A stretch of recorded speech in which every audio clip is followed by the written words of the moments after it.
Good morning বন্ধুরা, কেমন আছো তোমরা সবাই? আশা করি তোমরা সবাই খুব ভালো আছো। মাঝখানে বেশ কয়েকদিন আবার ব্লগ দেয়া হয়নি, আমি বাড়িতে ছিলাম না, সেই জন্য আবার আমি পিছিয়ে পড়লাম। যাই হোক, নেপাল ট্যুরের আমার ব্লগগুলো তো এখনও দেয়া কমপ্লিট হয়নি। ওই ব্লগগুলো দিতে দিতেই আমি আবার আরেক জায়গায় ঘুরতে চলে গিয়েছিলাম। তো সেই ব্লগগুলো তোমাদের সাথে আবার পরে শেয়ার করব। আগে এই নেপাল ট্যুরের ব্লগগুলো শেষ করি, তারপর ওই ব্লগগুলো আসবে। আমরা এখন আছি পোখরার সারাংকোটে। ঘুম থেকে উঠে সোজা চলে আসলাম সারাংকোটের সূর্যোদয় দেখার জন্য। অপূর্ব এক অনুভূতি এখানে এসে। এখানে যদি না আসতে পারতাম তাহলে অনেক কিছু মিস করে যেতাম। পাহাড়ের সরু আঁকাবাঁকা রাস্তা ধরে চলে আসলাম সারাংকোট। আমরা পোখরার যে হোটেলে ছিলাম, যেখানটায় ছিলাম, সেখানে এতটা ঠান্ডা লাগেনি। এখানে আসার পর দেখছি মারাত্মক ঠান্ডা লাগছে। বুঝতে পারিনি এখানে যে এত ঠান্ডা লাগবে। ভয়ানক ঠান্ডা লাগছে এখানে। আর আমরা শীতের পোশাক সেরকম একটা কিছু নিয়েও আসিনি। এরকম এক স্বর্গীয় অনুভূতি পাওয়ার জন্য একটু আধটু ঠান্ডা মেনে নেওয়াই যেতে পারে। কি ঠান্ডা, কি ঠান্ডা, প্রচন্ড ঠান্ডা। তোর বাবাকে একটু দে, তোর বাবাকে একটু দে। শীতের পোশাকগুলো কেউ আনবে না তো ঠিক করে?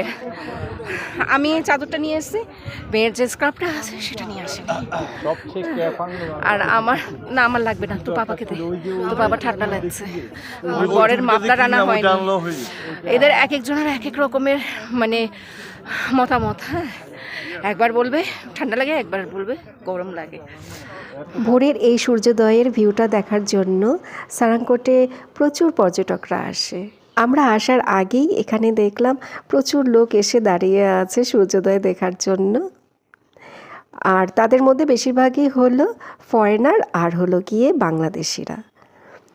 তো এখানে এই যে পাহাড়টা দেখতে পাচ্ছ, এটা তো হিমালয় পর্বত। এই সারাংকোটে দাঁড়িয়ে হিমালয় পর্বতটাকে ভালোভাবে দেখা যায়, যার জন্যই এখানে সবাই এই সূর্যোদয়টা দেখতে আসে। হিমালয় পর্বতকে এতটা ভালো করে আর অন্য কোথাও থেকে দেখা যায় না। তো এই হিমালয় পর্বতকে দেখার জন্যই এখানে পর্যটকরা ভিড় জমায়। ব্যাস, আজকের দিনের জন্য সূর্য ওঠা দেখে নিলাম। আবার কবে দেখতে পারবো সূর্য ওঠা জানি না।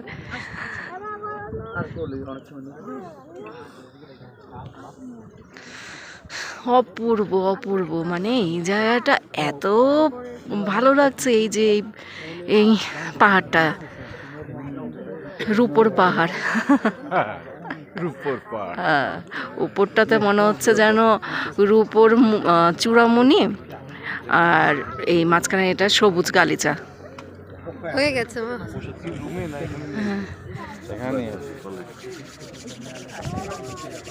যাক, চোখ সার্থক। চলো চলো, বাস হয়ে গেছে। চলো, চোখ সার্থক হয়ে গেছে। এই কোথায় গেল ছানাপনা? চল। কি যে এক অপরূপ সৌন্দর্য উপভোগ করলাম, সে আর আমি মুখে বলে বোঝাতে পারবো না। আমার যেহেতু ক্যামেরা কোয়ালিটি ভালো না, সেই জন্য আমি না এই ধরনের দৃশ্যগুলোকে ভালো করে ক্যাপচার করতে পারি না। আমার চোখ দিয়েই আমি ক্যাপচার করে নিয়ে আসি। যারা এই সমস্ত জায়গাতে গিয়েছো তারা তো ভালো করেই জানো, কিন্তু সবাই তো আর এই সমস্ত জায়গাতে যেতে পারে না। তুষার আবৃত হিমালয় পর্বত দেখে মনে হচ্ছে সবুজ পাহাড় যেন রূপোর মুকুট পরে বসে আছে। ভিডিওতে সাদা মেঘের জন্য তুষার আবৃত জায়গাগুলোকে ভালোভাবে বোঝা যাচ্ছে না। মেঘের সাথে ওই পাহাড়ের উপরে যে তুষার আবৃত জায়গাগুলো আছে সেগুলো মিশে গেছে। কিন্তু আমি যখন আর কি আমার নিজের চোখে দেখছিলাম, সেই সময় তো আমি পুরোটাই বুঝতে পারছিলাম। সবুজ পাহাড়ের উপরে বরফ পড়ে আছে, তো ওটা দেখলে মনে হচ্ছে সবুজ পাহাড় রূপোর মুকুট পরে আছে। অপূর্ব দৃশ্য, অপূর্ব দৃশ্য। মানে পয়সা থাকলেও না এই ধরনের দৃশ্য দেখা যায় না। এটা হলো আরেকটা ভিউ পয়েন্ট। এখানে আবার আমি যাইনি, এখানটায় কৃপা গিয়েছিল, কৃপা ওর পাপার সাথে গিয়েছিল। আমি আর অর্জুন গাড়িতে বসেছিলাম। আমার প্রচণ্ড ঠান্ডা লাগছিল। তবে আমি জানতাম না এখানে যে শিব মন্দির রয়েছে, তাহলে হয়তো আমি আসতাম। অনেকগুলো সিঁড়ি টপকে এখানে আসতে হয়েছে। তো সিঁড়ির কথা শুনে আমি বললাম যে আমি আর সিঁড়ি ভাঙতে পারছি না। কৃপা আর ওর বাবা ওই মন্দিরে গিয়ে ঠাকুরকে নমস্কার করে এসছে। আমরা কেউই জানতাম না ওখানটাতে যে মন্দির আছে। আমরা জানি যে ওখানটাতে একটা ভিউ পয়েন্ট, ওই পাহাড় দেখা যায়, এটাই আমাদেরকে ড্রাইভার বলেছিল।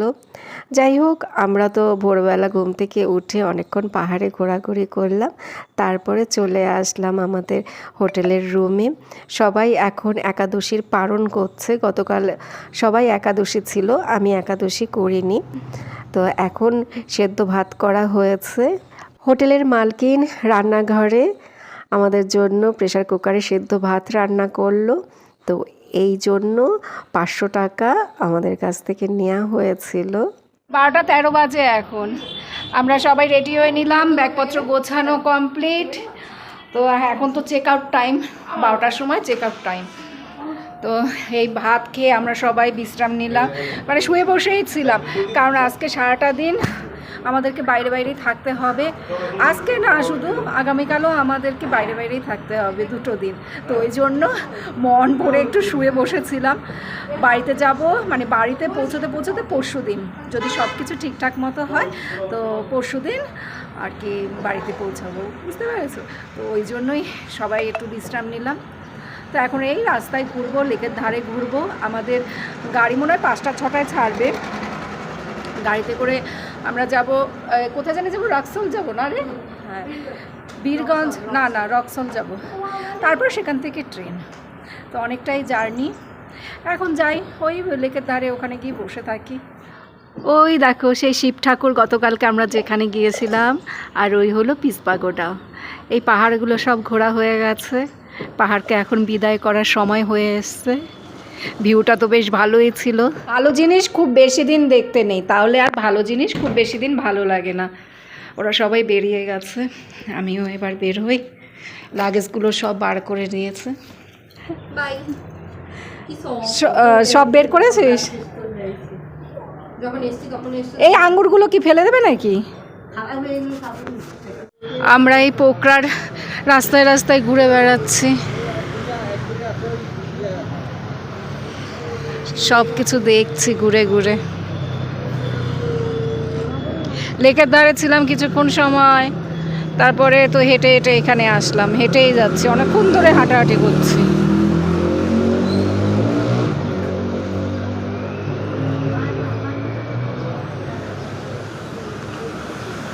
আর তো আসা হবে না শহরটাতে, ভালো করে একটু দেখে ঠেকে যাই। লেকের ধারে চলে আসলাম, বসে থাকি এখানে, আর কি করব। ওহ বাবা, ঘাড়ে ব্যথা হয়ে গেল রে। ব্যাগের মধ্যে জলের বোতল থাকে। সারাদিন আমরা লেকের ধারেই ঘোরাঘুরি করেছিলাম, ওখানটাতেই বসেছিলাম। একটু আধটু বৃষ্টি হলো, আবার রোদ। এবার আমরা একটা রেস্টুরেন্টে আসলাম লাঞ্চ করতে। আজকে আমাদের থালিতে রুটি দেওয়া হয়েছিল। আজকে আমরা একটা অন্য রেস্টুরেন্টে আসলাম। এই কদিন যেখান থেকে খেয়েছিলাম সেখানে আমরা আজকে খাইনি। সবাই বলল যে ওখানের খাবার খেতে আর ভালো লাগছে না, আজকে একটা অন্য রেস্টুরেন্টে যাব। তো এখানে দেখলাম রান্নাটা খারাপ না, আর বেশ সুন্দর সাজিয়ে গুছিয়ে খেতেও দিয়েছে। টক দই রয়েছে, এরপর রাইস দেবে, 2-3 রকমের সবজি রয়েছে, আর এখানের স্পেশাল রাই শাক তো থাকবেই। আর এখানে স্যালাডের সাথে যে মূলোটা দেয়া হয়, ওই মূলোটা খেতে আমার খুব ভালো লাগে। এমনিতে আমরা বাড়িতে যে ধরনের মূলো খেয়ে থাকি, সেই মূলো দিয়ে তরকারি রান্না করলে খেতে খারাপ লাগে না, তবে কাঁচা কাঁচা খেতে তো একদমই ভালো লাগে না। আর এখানে যে মূলোটা দেয়া হয় স্যালাডের সাথে, সেই মূলোটা খেলে বোঝা যায় না যে এটা শসা না মূলো। আমরা 5 দিন ধরে নেপালে আছি, আর এই 5টা দিন প্রতিটা বেলায় আমরা রাই শাক খেলাম। বাড়িতে গেলে রাই শাকটাকে খুব মিস করব। মানে আর কিছু থাকুক না থাকুক থালিতে, রাই শাকটা থাকবেই থাকবে। পেট ভরে খেয়ে দিয়ে আবার আমরা রাস্তায় ঘোরাঘুরি শুরু করলাম। আমাদের তো গাড়ি ছাড়তে এখনও দেরি আছে। আমাদের হোটেলের রিসেপশনে তো লাগেজগুলো রাখা আছে, সেখানটাতে গিয়ে কিছুক্ষণ সময় বসে থাকবো। এখন 4:45 মতো বাজে। ঘড়িটা, হ্যাঁ, নেপালে 5টা বাজে। হ্যাঁ, 5টা বেজে আর যাই হোক 4:45 বাজে। আবার নেপালের টাইম ইন্ডিয়ার টাইম অত ক্যালকুলেশন করে কথা বলতে পারি না। আর তো ওই তো আমাদের লাগেজ সব ওঠানো হচ্ছে। একটু আগে বেশ ভালোই বৃষ্টি হয়েছে, ওয়েদারটা ভীষণই খারাপ ছিল, এখন আবার দেখছি একদম ঠিকঠাক হয়ে গেছে। আমাদের তো পোকরার সফর শেষ, পোকরার সফর কমপ্লিট। ওই যেতে যেতে যা একটু আর কি ওই ভিউ দেখতে পাবো, এই ভীষণই ভালো লাগলো, খুব ভালো ঘুরলাম। এবার এই সব ব্যাগপত্র বাঁধা হচ্ছে, তো মনটা একদিকে একটু খারাপ লাগছে ঠিকই, তবে তার থেকে বেশি ভালো লাগছে বাড়িতে গিয়ে মাছ ভাত খাবো। এই আজকে কী বার রে? সোমবার। না না না না, এই কথাটা বলা যাবে না। আজকে আজকে সোমবার, আজকে তো আমার নিরামিষ।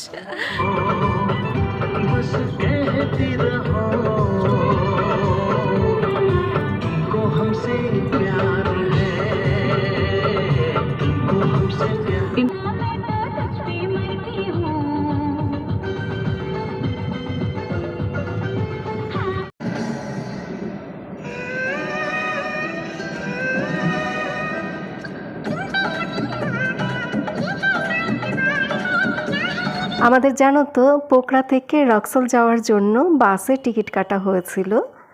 লাক্সারি যেই বাসগুলো হয় সেই বাসে টিকিট কাটা হয়েছিল, কিন্তু আমি না পাহাড়ি রাস্তায় বাসে উঠতে খুব ভয় পাই, তো সেটা আবার ক্যান্সেল করলাম। বললাম যে গাড়ি নিয়েই যাব, আর তাছাড়া ওই বাসে উঠলে তো যেখানে সেখানে দাঁড়াতে পারবো না, বাসের যে ড্রাইভার থাকবে তার কথা মতো চলতে হবে। আর পার্সোনাল গাড়ি থাকলে নিজেদের খুশি মতো যেখানে সেখানে দাঁড়াতে পারি। এটা নিয়ে আমার হাজব্যান্ডের সাথে একটু ঝামেলা হয়েছিল, যেহেতু বাসে আগে থেকে টিকিট কাটা হয়েছিল সেটা ক্যান্সেল করে আবার গাড়ি বুকিং করা হয়েছে। আজকে তোমাদের সাথে ভোরের পাহাড়ি সূর্যোদয়ও শেয়ার করা হয়েছে, আবার এই সন্ধ্যের সূর্যাস্তটাও মোটামুটি শেয়ার করা হয়েছে, সেইভাবে ডিটেলসে হয়নি। ঠান্ডা কি ঠান্ডা, ঠান্ডার জন্য বরফ হয়ে যাচ্ছে। কি খাবো? না না এখন না মা, 10টা বাজে প্রায়, আর আমরা এখন আছি কি বললো নারায়ণঘাটা না কি জায়গা একটা আছে, তো গাড়িতে আবার চার্জ দিচ্ছে। গাড়ির তো একটু পরপরই খিদে পায়, আমাদের আবার খিদে পায়নি, আমার খিদে পায়নি, ছেলে মেয়েরও সেইভাবে দেখছি না কারো খিদে পেয়েছে। অন্যান্য দিন যেরকম খিদে খিদে করে, তো সেই জন্য এখানে আর সেরকম কিছু খাওয়াও হয়নি। একবারে ওখানে গিয়ে খাবো, রক্সলের ওখানে গিয়ে খাবো, এখানে আর কিছু খাবো না। আর তাছাড়া এখানে 9টার পর মনে হয় খাবারের দোকানগুলো বন্ধ হয়ে যায়। চিপস, মুড়ি, চানাচুর, বিস্কুট এইসবই খাওয়া হচ্ছে। আমার একটু চিপস দে, আমার জন্য একটা বিস্কুট নিস তো। এতক্ষণ সামনেই বসেছিলাম, এই মাত্রই জায়গা চেঞ্জ করে পিছনে আসলাম ছেলে মেয়ের কাছে। সামনে ওরা ঘুমাবে ওই জন্য এখানে এসছে। আর বেশিক্ষণ লাগবে না, আর 2-3 ঘন্টা লাগবে। আমরা এখন একটা ফরেস্টের মধ্যে দিয়ে যাচ্ছি। হ্যাঁ, বাঘ আর হাতি আসে, পুলিশ আবার ফাইন করলো। 11:30 বাজে আমরা আরেকটা জায়গায় এসে দাঁড়ালাম, জায়গার নাম ধাম কিছু বলতে পারবো না। হ্যাঁ, ওই ইংলিশে লেখা থাকে, তাও ঠিক করেও আমরা সেই নাম উদ্ধার করতে পারি না, এমন এমন উচ্চারণ দাঁত ভেঙে যায়। ঠিক আছে, তুই আসিস তো। ড্রাইভার তো ঘুমানোর জন্য পাগল হয়ে গেছে, কখন থেকে শুধু বলছে ঘুমাবে। তো এই যে ঝুপড়ির মধ্যে ঘুমাচ্ছে, দেখো এই যে ঝুপড়ি ঘরটা, এটার মধ্যে আর কি ড্রাইভাররা ঘুমায় সবাই। ড্রাইভার একটা কম্বল নিয়ে এসছে, ওটা নিয়ে ঢুকে পড়েছে। আর রাস্তায় তারও বেশি 5-6 জায়গায় আমাদের গাড়িটাকে দাঁড় করিয়েছে, তো 2জন পুলিশ আর কি ফাইন করেছে ওই ড্রাইভারের কাছে। তো আমাদেরই টাকা দিতে হয়েছে।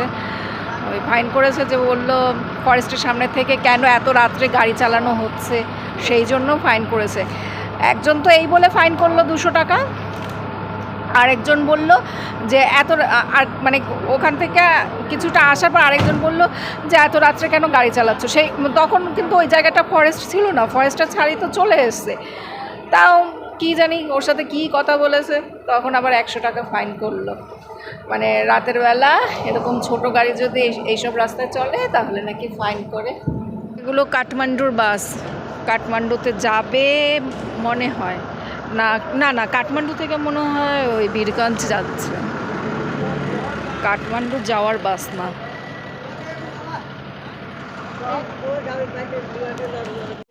কফি নিলাম, সে তো এক মগ ভরা দিয়েছে। এতটা তো খেতে পারবো না, কমাতে হবে। মানে তোকে দেবো তো বাবাকে দেবো, শেয়ার করতে হবে আর কি। চারদিক একদম শুনশান অন্ধকার। জঙ্গলের রাস্তাটা দিয়ে যখন আসছিলাম তখন মনে হচ্ছে যেন আমরা অ্যাডভেঞ্চার করতে বেরিয়েছি। এই দোকানটাও বন্ধ হয়ে যাবে, আমরা বেরিয়ে গেলেই দোকানটা বন্ধ করে দেবে। আমরা দুটো তারপরে সেল রুটি কিনলাম, একদম ঠান্ডা হয়ে গেছে।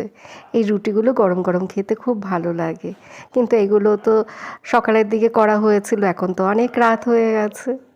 আমরা নেপাল বর্ডারে চলে এসেছি, এখন 4:30 বাজে নেপাল টাইমে।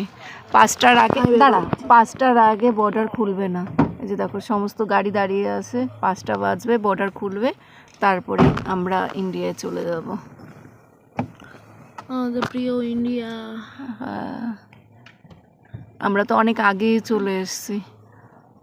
আমরা এখনও এখানে দাঁড়িয়ে রয়েছি, 5টা এখনও বাজেনি। আজকে যেন আর সময় কাটছে না। ওই যে নেপালের গেটটা দেখা যাচ্ছে, বর্ডারের গেটটা আর কি, দাঁড়ো দেখাচ্ছে। ওই যে গেট, লাইট দেখা যাচ্ছে ওইটা। আর এখানে তো সবাই ভিড় করে দাঁড়িয়ে রয়েছে, ওই যে দেখো ওইখানটাতে। ওই এই যে কি বলবো এটাকে, ব্যারিকেড না কি বলে, তার পাশে সবাই যাবে ও পাশে। আবার ওই কি ওই পাশ থেকে মনে হয় কেউ এখানে আসবে না। ওখানে একটা হ্যান্ডশেক স্ট্যাচু রয়েছে, তো আমরা যেদিন আসছিলাম সেদিন ওখানে দাঁড়ানো হয়নি, ভিডিও করা হয়নি। আজকেও আর হবে না, আজকে তো এই ভোরবেলাতে যাচ্ছি, তারপরে টায়ার্ড সবাই। একটা মিনিটের জন্য রাত্রে ঘুমাইনি। কৃপা অর্জুন একটু ঘুম দিয়েছিল, আমি ঘুমাইনি। আর বাকিরা সবাই মোটামুটি একটু আধটু ঘুমিয়েছে, আমারই ঘুম হয়নি। একটা মিনিট আমি ঘুমাতে পারিনি। আমি তো পুরো দিব্যি জেগে বসে আছি, রাস্তা দেখছি বসে বসে। নেপাল ট্যুর আমাদের কমপ্লিট, খুব ভালো অভিজ্ঞতা হলো। সংসার, ধর্ম, কাজকর্ম, মান অভিমান এগুলো তো সারা জীবন থাকবে, কিন্তু মাঝে মধ্যে ঘুরতে এসে প্রকৃতির মাঝে নিজেকে যে হারিয়ে ফেলি, সেই অনুভূতিটা আমার কাছে একটা বড় উপরি পাওনা। এই হলো বর্ডার। তা আমরা তো এখন ইন্ডিয়ার মধ্যে চলে যাচ্ছি, তারপর সেখান থেকে ট্রেন ধরতে হবে আমাদেরকে, ট্রেন ধরে কলকাতায় পৌঁছতে হবে। যাওয়ার সময়ও পুলিশ বারবার আমাদের গাড়িটাকে দাঁড় করিয়ে চেক করছিল, আসার সময়ও সেই একই প্রবলেম। এই বর্ডারেও দেখলাম আমাদের গাড়িটাকে মানে যেতে দিচ্ছে না ইন্ডিয়াতে, মানে আমাদেরকে বলছে ওই নেপালের ওদিকেই নেমে যেতে, কিন্তু ড্রাইভার সেটা ম্যানেজ করে নিল। তা না হলে ওই ব্যাগ ট্যাগ নিয়ে আমাদের এখানে আসতে অসুবিধাই হতো। আমরা একদম ইন্ডিয়ার এসে তারপরে গাড়ি থেকে নামলাম। টাটা বন্ধুরা, তোমরা সবাই ভালো থেকো, সুস্থ থেকো, সাবধানে থেকো। আবার আগামীকাল দেখা হবে।